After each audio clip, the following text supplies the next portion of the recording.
What's going on, everybody? Welcome. On today's show, it looks like another chapter to the whole Adidas Yeezy saga has officially closed. Plus, we got a JTips update as we have some new information for his highly anticipated collection, which is dropping very soon. But of course, to kick things off, we're going to start with the latest releases, which we had New Balance kick things off this morning with the latest addition to the 1000 lineup. So we had two new colorways, which dropped featuring this sea salt base. And I would say previously, I was a little overly critical of these 1000s. Now I kind of realized that every release doesn't have to be like a smash hit right out the gate. And as far as these pairs, I would say they're a nice complementary to the New Balance lineup currently. So I would say I would definitely rock both of these pairs. And if you're in the market for a nice retro runner from the late 90s, if you're kind of tired of Air Max releases, retros, I would say definitely check these out, which did drop for 149 bucks and are currently available in full size runs, as we have a couple of different colorways of the 1000 currently available via New Balance's website. So with that being said, I would guess that potentially we could look for some of these styles to maybe hit a sale at the end of the season. Now, next up from Jordan brand, we got three colorways of the Jordan 4 RM, which hit Nike.com at 10 a.m. Eastern. Now, for us here in the sneaker community, this model definitely gained a lot of notoriety with the popular Nigel Sylvester collaborations. And previously, I did kind of mention that I think that Jordan brand should have just kind of gave this silhouette completely to Nigel Sylvester, but I would say that based off of how popular, these recent releases with him have been, I would say in the future, they're definitely cooking up something really decent. But as far as these three colorways, the black pair was a men's drop, while the green and white pair were women's exclusive releases, which unfortunately they did not drop in extended sizes. So I would say out of all three of these pairs, you got some great, simple, clean color schemes, but I would say probably that forest green pair would have been the most popular of the three, due to its similarities to the Nigel Sylvester pair. So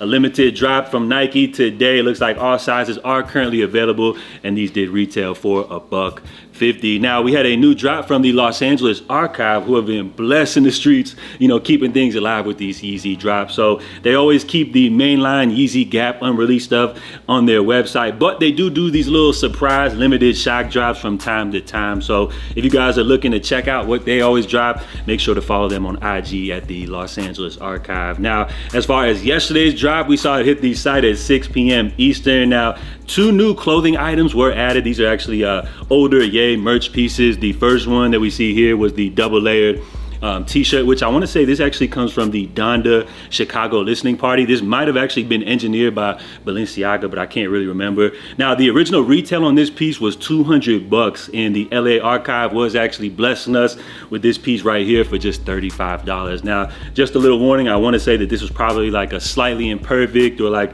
some type of defect, as I want to say they were originally potentially the manufacturers of this piece. I'm not really sure exactly, but 35 bucks, a steal, you can't beat it. They also dropped this Honor Up hoodie, which actually comes from like a old Dame Dash flick that he dropped, which I want to say was executive produced by Ye. Well, I guess they just kind of threw his cosign on it, but that piece did drop as well for 35 bucks, and I can't recall the original retail on that. So again, a couple of nice drops from the Los Angeles Archive. These were just limited in just a few select sizes. So if you guys are interested in checking out their surprise drops, which I got word that they are going to be continuing these drops, just make sure you guys follow them on IG at the Los Angeles Archive. And then lastly, it looks like we had a little surprise drop of the AMAMA 3. So if you happen to miss out on yesterday's drop, which seemed to be pretty easy for anybody that was looking to grab these joints, it looks like these are going to be hitting the Sneakers app 12 o'clock Eastern time today. So by the time you're watching this, you should already know if you took a W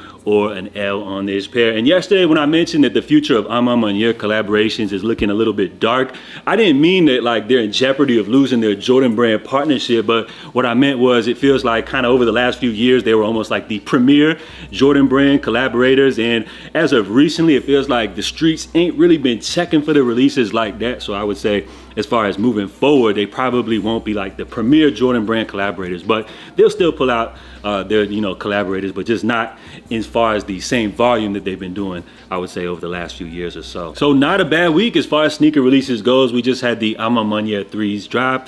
We got those White Thunder 4s dropping this weekend, but I would say as far as amongst sneaker circles, probably the releases which got the most buzz would have to be these JTip Saucony drops, which he has the My To-Do List collection dropping dropping, which is going to include kids as well as adult pairs. As far as the models used for this collaboration, the kids pairs are going to be the Saucony Shadow 6000, while we have the adults pairs are going to be the Omni 9 silhouette.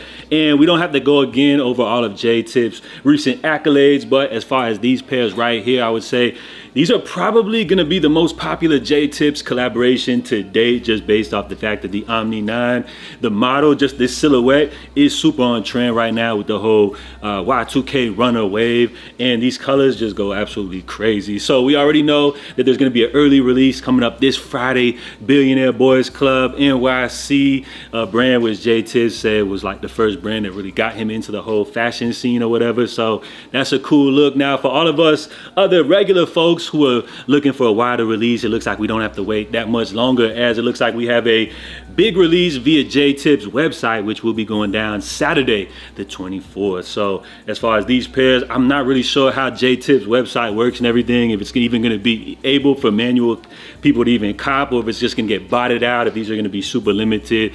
I'm not really sure on all of those details, but we do know the kids pairs retail at $85, while the adult pairs are coming in at $180. So I would say out of both of these pairs, I'm a bigger fan of the lighter tone, which is the one that I'm actually going to be going for. But again, due to the fact that this release is so overhyped, I'm not even really sure if it's worth my time come Saturday. But stay tuned for more details as we get a little closer to Saturday's big release. And lastly, it looks like another chapter to the whole Adidas Yeezy saga has officially came to an end. Now this morning we did see another one of these random Yeezy restocks hit adidas.com at 10 a.m. Eastern, but unfortunately it looks like all this fun has been completely sucked dry from these restocks, as they're pretty much reserved for your botters who have these automatic restock monitors set up to automatically buy any sizes which reappear back in stock. So them drops are pretty much dead now for our bros in the EU, UK. It looks like unfortunately Yeezys have also been removed from adidas.com, so I'm not really sure what that means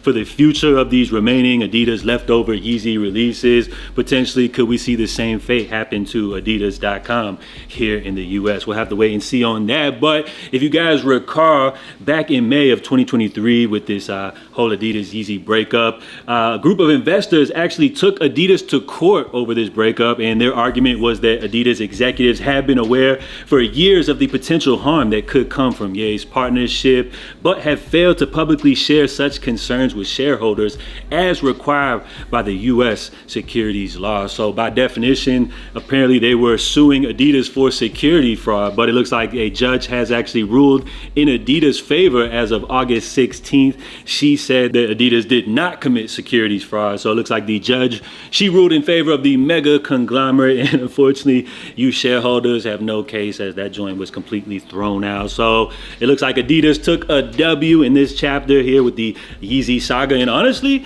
it's kind of crazy to think of how they've kind of handled this whole situation, as the partnership did actually end in 2022. It's been now almost 2 years and we still have Adidas selling off these Yeezys. And again, it's a constant reminder of, you know, what fans are missing out on with these drops.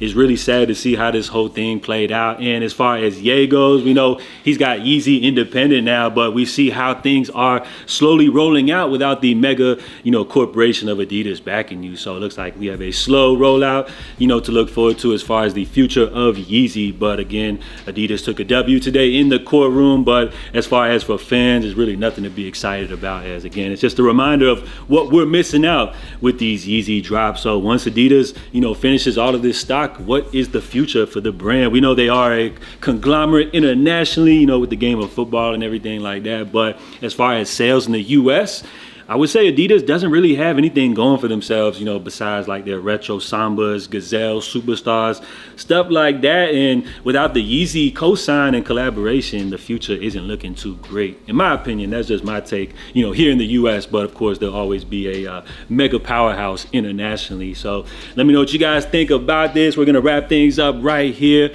Again, if you guys did rock with today's video, please help support an independent creator by smashing that like button, and of course, drop your feedback on all the topics covered today. So I'm JA, of course.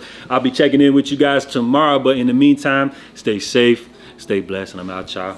Love.